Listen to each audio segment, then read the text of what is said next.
Back again with another episode of Keeping Current with Kansas City. I gotta come up with like a regular intro, man. I don't know. But anyway, this is Stat Bell from the KC Soccer Journal.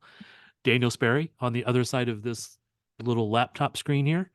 How are you doing, sir? From the KC Star. I didn't want to Yeah. Oh yeah, diss that's your fine. diss your employer there. Yes. Howdy. I'm doing great. Doing great. We are relatively fresh off of a pretty dominant win over San Diego Wave. Although Kansas City is not the only team that's ever had a dominant win over the San Diego Wave, but it was No. still good to see. 4 Yeah. 1, 4-1 win. Uh, one late goal for San Diego was a pretty damn good goal, so I'm not going to fault the Yeah. Current for that. No, not at all. Although I will touch base back on that probably later. Uh, I was going to say two goals for Cooper, a goal for Cooper, and an own goal created by Cooper. Mhm. Temwa and Dabinia getting back on the scoreboard. Yeah. All Lots of positives. lots of really good things. No Haley Mason in that match because she was suspended. Pretty impressive. Job done by goodness gracious, I'm yawning a lot. Really good job by Izzy Rodriguez and Ellie Wheeler. uh Ellie Wheeler on the outside, especially Ellie against Cascarino on that side. I know Vlaco after the game talked about Temwa's defensive help next to Cascarino, and but they pretty much, for the most part, locked her down until the end of the match where she popped up and got just a ridiculous goal from distance. But that was a little bit of lineup rotation too, in a way, I guess you could say. Like no Dabinia, Vanessa Di Bernardo starts, and that match is the 10, and did a lot of really good things in that match in the attacking third and into the middle third into the attacking third. So um, overall, I mean, just a pretty complete performance against a team that is, well, bad. Yeah, they're definitely not at the top of the table. In fact, only Houston is worse than them. Correct. Uh, so Cooper had a really good game. I mean, we've talked in the past about how much he contributed to this team being successful without Hmm. necessarily getting on the scoreboard as much as what some people thinks that she has to be. But she did get on the scoreboard, got the goal, uh, and honestly, from the angle I was at, I thought it was potentially going into the goal without the keeper touching it, but Hmm. the keeper tipped it and it fell into the goal. So Yeah. you probably had a similar angle, just the other side of it. Did you think it was maybe going in, or do you think it was clearly not? Just I'm curious. sorry, Michelle, but I did not think it was going in. Okay. I From the angle that we saw on replay too, it looked like it was going to go wide. It was one of those high loopers, and I think it was going to make it kind of close and Yeah. look kind of funky as it kind of curled away from goal towards that top corner, but it's curling away from goal, and I think that's the point there. So I Okay. wonder if she, I wonder if I wonder if she sends like if it's one that hits off the post and goes out, or if it like just narrowly misses. But I don't know that it was on target. I did not get the impression that it was on target. So And I was on the inline and almost in line with the shot, quite honestly, or the yeah, cross. Again, it may have been totally a cross, but it looked like it was angling to where it could have went in. It may have still missed. I mean, you yeah, can't tell until it happens a lot of times. But I do love her reaction on her Instagram story afterwards, yes, the mine written and all across was hilarious. about a I million times. But looked like should have been the seagulls from was it Finding Nemo? Yes, Finding Nemo, Mine, mine. doing the play-by-play for her on that one. Um, yeah, Coop had a great game. She looked, not that she ever looks, uh, how do I say, uninvolved. She's never looked that way, and I'm not saying this, but she was incredibly involved in the play, and it's just it. it was one of those where I'm sitting there and watching that first half performance from her, and I'm like, this is exactly what Thad and I talked about on the podcast. Yes. It backs up everything that we were talking about We because appreciate that when they like, fulfill our talk about them. wow, it makes when they make us look like we know what we're talking about. Um, Surprise. Sometimes, most of the time, we do. Um, it's just one of those that like I was thoroughly impressed with the attitude from her and the attack. The runs were really purposeful and meaningful. She was getting in the right spot. She was really good with the ball, and getting service in. Yes. Even if that like that cross, Strass, whatever you want to call it, um, someone was screaming into the back post. Whether or not they get there and whether or not that ends up as a goal for Cooper or a tap in for somebody or goes wide, it was dangerous. She read the play, she read the late run. She had a lot of really good service in from wide, that was dangerous as well. So just one of those like overall just pure kudos to her for doing what she did. And again, I never remember who actually asked these questions, so I apologize. But I know Vlaco was asked, so maybe it was you, probably was you, could have been somebody else, but asked about Cooper, and he had said that he had told her because she was playing a little more deep. Yeah, So that was you. That was like I said, I thought it was because you actually yeah, do ask good questions usually, not usually, always, but not always. none of us are perfect. Um, but anyway, that she was playing a little deeper at times, and Vlaco said, "You just need two chances and you'll score." And she hit that first one that came out of the because it was tipped out of the box. She was running in at the right time, at the right place, and just put it right back in. Mhm. So Yeah. nice play. Yeah. The there was an interesting hint of offside in that one. Um, but if I so when the pass is played, it looks like that pass is going to Temwa. And Temwa is very clearly offside. Um, so then the question is, does the defender play that because Temwa's behind her? And I'm thinking about it, and I asked a few people some things about it, some people that I know that are referees, not in any way, shape, MLS level, but um, they're qualified people to look at it. They have good Yes, um, insight into it, and um, they the respond one of the responses I got was like the defender probably makes that play regardless to try and cut right. that pass out. My thing is do they take more time? Do they treat it as, oh, I'm going to take this touch? Even like regardless, the defender makes that play, whether or not Temwa is there on the ball. And I think then you get to the point where it's a deliberate play on the ball. And, I don't know. It's just one of those where I am just not, I understand why they didn't call it offside, but it was one of those that had me thinking of like, okay, Temma was technically in an offside position there. Technically, you could have said that the defender doesn't play it without Temmo being there, and it would have been flagged for offside. Um, but in the end, I think that would have been just too much of a Of a mental reach. loop-de-loop, Yeah. to really make it happen. But I have seen pro referees do a lot of mental loop-de-loops to make stuff happen that never should have happened before. So, uh, it was just one of those that in the moment I was like, man, I wonder if they're actually gonna look at this. And the one that they looked at, of course, Temwa's goal, the fifth goal number 20. Well, let's not get there just yet. I Okay, just fine, I just want to whatever. add comment to this before we get farther down the road. Uh, I agree with what you're saying, and technically, by the extremist letter of the law, it could have been an offside call because she never got the ball never went to her, and because the defender did what she did. If that ball had went through and Timwa had just kept on running out the end zone, that's not an Mhm. offside, right? Right. So, And I will also say there was a late run. There was a late run that was screaming forward, and if that ball checks up any way, shape, or right. form on the edge of that box, that late run was getting there too. So, which it was a very short person for midfield, so it was probably low.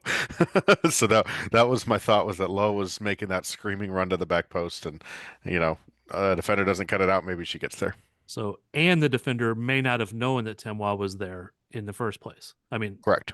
so there's a lot of mental gymnastics that would have to be done to have called that off. I know by the extreme letter of the law, you're correct. It could have potentially been an offside situation. However, it's one of those that in that type of situation is very, very rarely called. So that's Correct. I just wanted to clear up that discussion before we move to the okay, so that's the first goal. The second goal was we've already discussed whether it was going on or not towards goal. So it was an own goal by the keeper. Uh, Actually, let's go back. I want to ask a question. Did you see Cooper's goal celebration No, I on the did not. first goal? I did not. Again, I'm pretty clueless to some of this stuff nowadays, so I completely admit this. But she pulled her jersey down over like her knees and bounced around, and it looked like Kayla was bouncing her.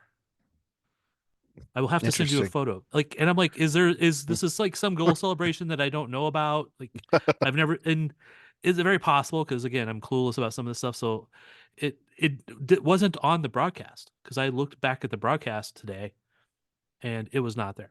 So, all right. So done with first goal, done with second goal, third goal.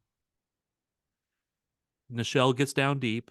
Hmm. Temwa is also very deep. Nichelle crosses it across. Take it. We're on we're on Tomo's goal, right? Right. Goal Okay, number sorry. three. Sorry. I apologize for listeners' sake. I was checking my fantasy matchup that has no business being potentially as close as it is right now. Anyways, the goal for Temwa Chawinka, yeah. So that ball, like you said, Nichelle is in. Ball gets played across the face of goal to Temwa Chawinga. She taps it in for goal number 20. Big goal, awesome goal, great celebration. They hold it forever. If you go back and look on the replay, one, they were having a really hard time getting a good look in the box because of the way the shadows of the lighting off the roof Yes. were, Hard sun because it's 1 o'clock in the afternoon at that point, roughly. yeah. Shadows, bright sun, no cloud in the sky. Hmm. Harsh on the cameras, the video cameras, harsh on the still cameras. Yes. And so they could not get a true angle all the way across there, which I thought was really interesting. So they finally get to a spot where they can zoom in and they can see everything, and the ball is clearly um, at remotely level, mostly level with Temwa Chewinga. I don't know if Chewinga was ahead of it or not. Um, I I am okay as in looking at that. I am okay with that being one of those that's like, the call on the field was what it was. So, it's not like that's it. We're not going to go and try and change that. Yes. And for clarity's sake, the big question is because Timwa was behind the second to last defender, because the last defender in this case would have been the keeper, Hmm. because a lot of people get that confused. I heard people behind me in the stands confused about the whole thing. I heard the announcers talking about she was behind the last defender. I'm like, no, come on. You guys should understand this game better than The ball was beyond the second to last defender, right. and So that makes that's the the offside ball point. the offside marker. And Yes, she was not definitively ahead of the ball. right. Looking at the replays as I watched on that too, and then again what I saw live, I think she was very, very close. But I don't think she was off. But if she was, it was not by a significant enough margin to have overturned it. So fair call, good to her.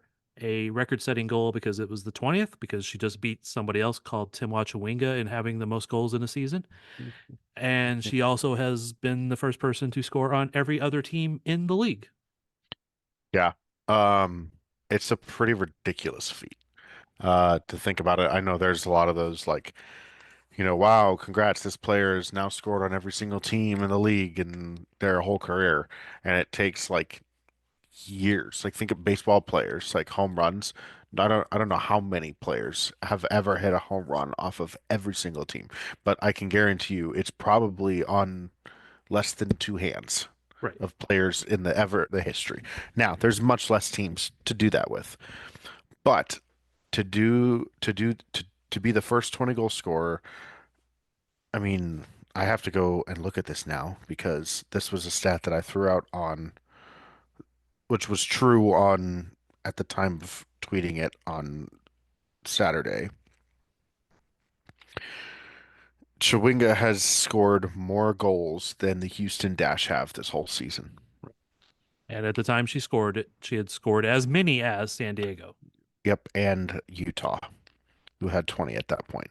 Both teams ended up scoring a goal after Chawinga scored that 20th goal. But still, just like there has not been a player performance like this. None of her goals are penalty kicks. Right. Um, she is now, remember earlier in this year, we were talking about how she was underperforming expected goals. She is not doing that anymore. She's not doing that. She is outperforming it. And she's outperforming her non-penalty expected goals and expected assists, which is a 23.1. Right. And she has 20, it's 6. set 26, although for some reason the league, this current Opta slash FB ref has her with only 5 assists. I don't But think they count a secondary assist. does the NWSL count secondary assists? I thought so. I did not believe that they did, Well, but I will double check on that. uh, either way, Hmm. she's 5 or 6. She's listed with 6 on the NWSL site and only Yep. 5 on the FBref site. They got the goals right, no matter which. Hmm. Uh, Earlier in the year, we were, people talked about Barbara Banda and obviously very clear MVP candidate, amazing player. And they were saying, well, she scores more goals in a game per game. She missed some. She scores more goals per 90 minutes. None of those are true anymore. None of those. Yeah. Not that Temwa is significantly above her in some of those, but she is above her in like every single statistical category possible at this point. Temwa, MVP, Chawinga. Yeah. At this point, if you are not voting for Temwa as your league MVP, then I I just I don't know what you're looking for and what you're doing. Yeah. She's actually the only one I don't know that she's leading in would be game-winning goals. But I Yeah. she's got to be right there if she's not leading in those. And some of those games that the current one won nothing or drew 1-1, then got points out of, Chawinga was the goal scorer because she's so consistently scoring goals. Mhm. That sounds like a very valuable player to me. Yep. So here we're gonna go. I'm gonna just read off the assists that Temwa is leading the league in. Um, so goals, duh. Goals for 90, also no duh. Goals and assists, goals and assists per 90 is at 1.05. Um, that's with the 5 assists, not 6, right? In that stat. Expected goals per 90. She leads the league total in expected goals. She leads the league in non-penalty expected goals per 90. Let's see. Going through here. And in some She fairness, leads. Barbara She Banda leads. doesn't seem to get PKs either. So No, no, she does not. She has the most shots total. She has the most shots on target. She has the most shots on target per 90. Barbara Banda takes the most shots in the league per 90 minutes. So a little bit more of a volume shooter there in a way. Um, let's see. and again, I was no trying to find, disrespect to Banda. no, I was trying to find a the game-winning goal stat and see if they have that. But I for sure she does lead the league in shot creating actions. She has 96 shot creating actions to Marta's 90 in second. Yasmin Ryan at 84. And get this, Dabinia, for how many minutes she's actually played this year, is tied third with Yasmin Ryan for 84 shot creating actions this whole season. Wow. Yeah. Just shows how And good she leads Davinia the can be. and she leads the league in shot creating actions per 90. Um, That's a pretty good segue to the next goal, though, by the way. it is. Go ahead, talk about. Talk about her. Dabinia came off the bench. Um, How evil is that too, by the way? Like just wanted to pull that up. The current brought off Temwa Chawinga and brought on Debinha. Like that's evil. but I think this is like, I think that's almost what they have to do right at this point because Dabinia, as good as she is, has not been, except for the two cash grab cup things in the middle of the summer. She's not been as effective as she has been in the past. She's still an amazing player. So I just think bringing her off the bench is really a great move if they can do that more often. And I know this was Hmm. partly because we talked about this a little bit before. Vanessa DiBernardo started to 10 instead of next to Low at the dual sixes kind of thing. Claire Hutton came in as one of those, which she is so good. Vanessa moved up forward as the 10, and which I really like her up there more than I do like her at the six-ish role. So this is to me that was like one of the best lineups they could put out there, with the only exception being Haley potentially at one of the outside back spots. Yeah. Um, Go ahead. But anyway, Dabinia comes You in. looked you're about ready to keep talking, so No, no, I really wasn't. But yeah. Dabinia comes in, scares the hell out of him, has a couple good opportunities, and then scores. Yeah.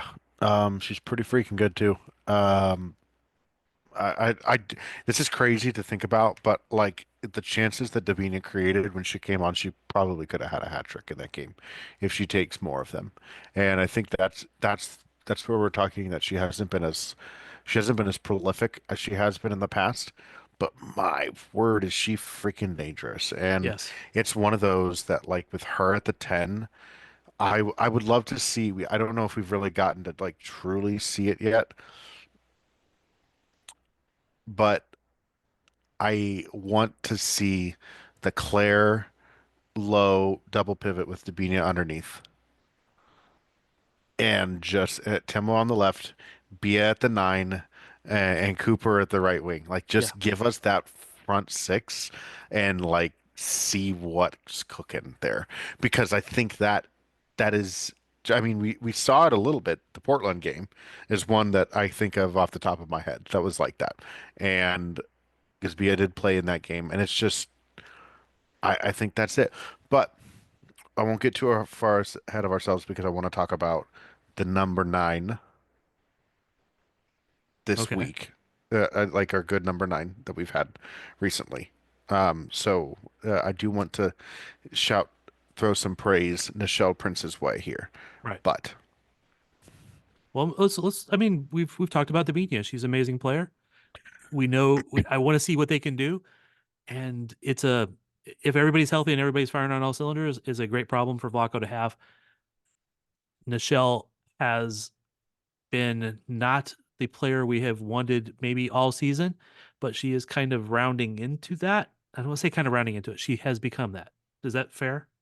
yeah, I um, don't, and again, I'm not trying to criticize her too much because she had some injuries. She was gone to Olympics, etc.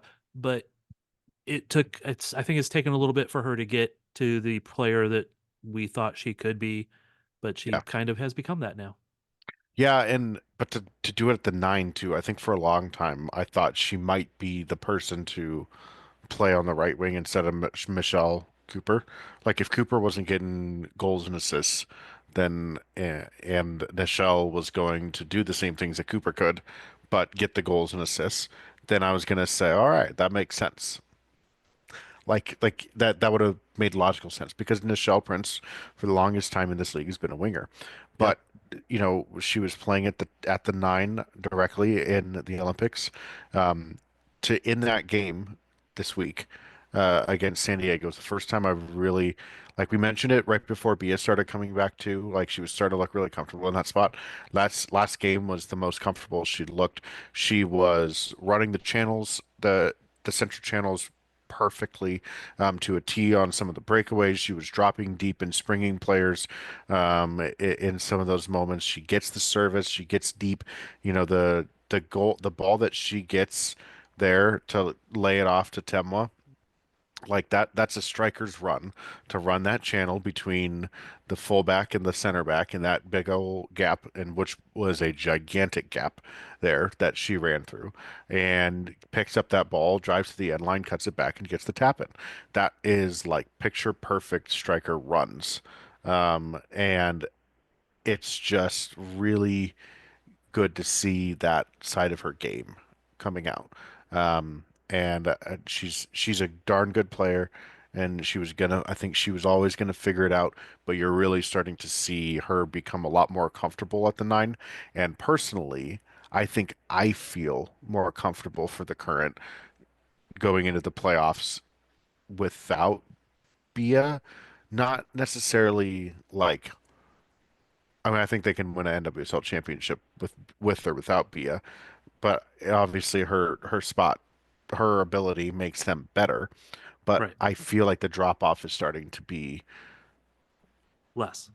less. It's still a pretty big drop Yeah. because like as I was scrolling through all of those leaders in like actions per minute and all that stuff, like in the per 90 rate, Bia leads the league in a lot of those in Right. terms of goal creating actions, shot creating actions. When she's on the field, she's an absolute monster. So the drop off is still there, but it's less. And they are looking more fluid and more competent with Nichelle Prince on the field as the nine, and it's just a good development for them. A lot of Bia's best though was in the early season. After Hmm. her injury, she has not, to me, looked as nearly as good. Obviously, she still makes a difference when she comes out there. Size, vision, the way she can thread a ball to players, all that stuff is incredibly good. I just like early in the season, man, she was so amazingly good. And if she comes back, if that Bia comes back, they really stand a good chance of winning the NWSL Cup. If Yeah. she doesn't come back, they still stand a good chance of winning the NWSL Cup, I think, because Nichelle is filling in that role. Hmm. But dang, it would be so nice to have Bia out there and have Nichelle come out to relieve her, or vice versa, because that's probably what it will be if Bia does come back. Is Nichelle will start and Bia will come off the bench and Yeah. scare the ever loving crap out of some defenders. Hmm. Uh, Talking about that midfield rotation, Vlaco did say that he was just basically resting players because of knocks. So, Vanessa had gotten a rest, Dabinia got a rest, and it might be low next time. So, Yeah. all right, coming up soon, the final of the Liga MX Femenil Cup. Is that the right one? Summer Summer Cup. Cup? Yes. I got lost. Against New York Gotham, who will be missing several players for Hmm. national team duty. Yep. Current will be missing Nichelle, He'll be missing Nichelle Prince, Haley Mace, Hilda Magaya, and Stina Bolsager Peterson. but they will not be missing Temwa. Temwa Shawinga. She she was on their initial roster and declined the call up, so she could stay with the team. Apparently, I don't. Correct. I was not specifically told so she could stay with the team, but that's the obvious assumption there. Yep. Yeah. I asked about that the other day too. And it was just one of those of like, I get it. She has also declined. Like, this is not like, oh my gosh, there's a rift between Temwa and Malawi. Let's not go there. Yeah, This is a, this is a, she declined because it made sense in the moment. She's also declined to play in this tournament in the past. Um, like, it's okay. yeah. She's not hating on her country. It's just sometimes you have to prioritize not putting the extra strain on your body to do some of these things. Correct. Just ask Pochettino. Gotham, what do you expect, man? You got 1 minute. Tell me. I expect them to be very pragmatic. I expect them to be um, somewhat bunkered in. Uh, I'm trying to look for the counter. Um, I think they're going to look a lot like Gotham of the playoffs last year did, which was play stingy, hard to play defense, and try and smack one on the counter, and see if it works. And if we see anything of the Gotham team that played against Angel City in the Challenge Cup, they still had a lot of those players missing on international stuff, or not the Challenge Cup, in the Summer Cup semifinal when it was at CPKC Stadium. Um, like I would not be surprised if if like it doesn't look very good for the Gotham. Just it didn't look good then, and with all those players missing on international duty, I wouldn't be surprised if it was kind of a tough out for them. But it's a cup game; anything can happen. Anything can happen. There's still a chance I'm going to go, although the chances are diminishing rapidly. I got approved for a credential because had kind of planned the trip, but some other conflicts have come in, as in trying to make more money here than I would have to spend there. Um, anyway, it's going to be a good, interesting match. I assume you're not going either. I'm not going, no. Okay, it will be a nice match to fill in for something during the international break. All right, any? I feel like we've missed something.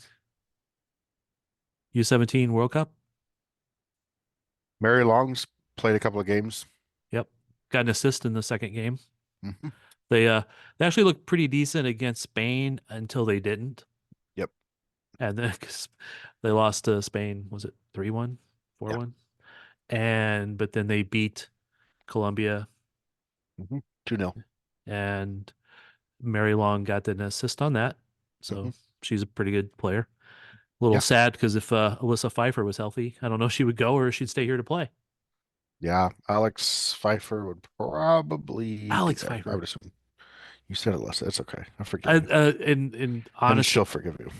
well, please forgive because one of my daughter's best friend's sister is Alyssa Pfeiffer, and so I've known that name for like ever. So I keep slipping into that when I say it. So I apologize to Alex Pfeiffer. You're gonna get canceled, Thad. That's probably not the one I'm going to get canceled for, but you never know. All right. Any other thoughts that we need to add in there, man? All right. We are out. All right. I was just kidding. We're not out. The one thing that we really should have mentioned is a very famous Canadian soccer player that plays for Kansas City is officially retiring at the end of this season. So they need to go win her a cup. That is for sure. Desi Scott announced her retirement on Thursday, had a big send-off game. Every fan that went to CPKC Stadium got the pink headbands. I was walking around a lot before the game. We had pink headbands that said the Destroyer on them, and I saw a lot of fans wearing them, which was really cool. Yes.